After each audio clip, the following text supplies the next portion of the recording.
Ang Pulis Pasay naman ang inalis sa pwesto dahil sa umano'y pakikialam sa pakipag-areglo sa isang reklamo ng pangmumolestya laban sa isang Chinese national. Saksi si Darling Kai.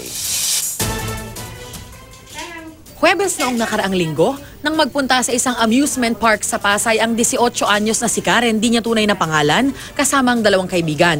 Sa pagpasok nila sa horror house, hindi nila akalain na ibang nakakatakot na pangyayari ang naghihintay sa kanila. I called my daughter and then sabi ko, I asked her, ano nangyari sa'yo?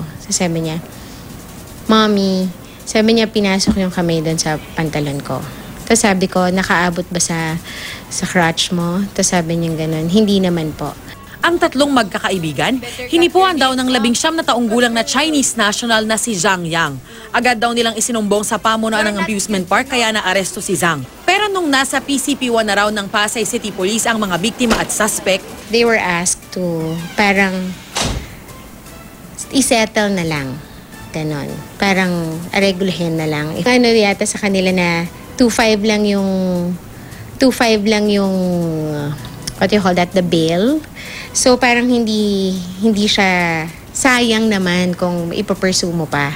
So you better settle na lang kaysa mag-pursue yung case.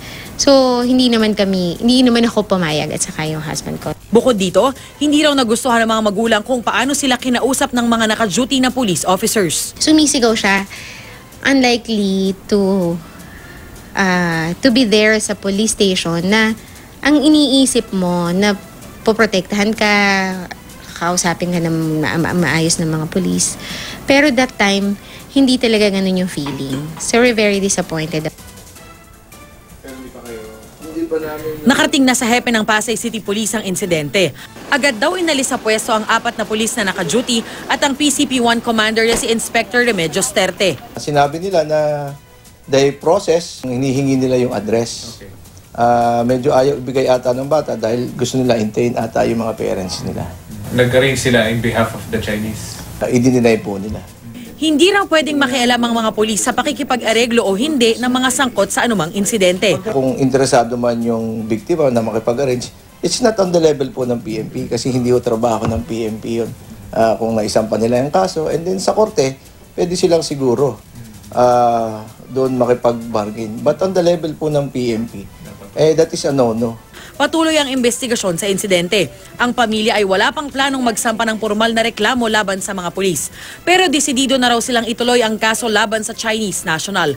Tumanggi namang magbigay ng reaksyon ng Chinese national na nakakulong pa sa Pasay City. Ako si Darlene, kayang inyong saksi.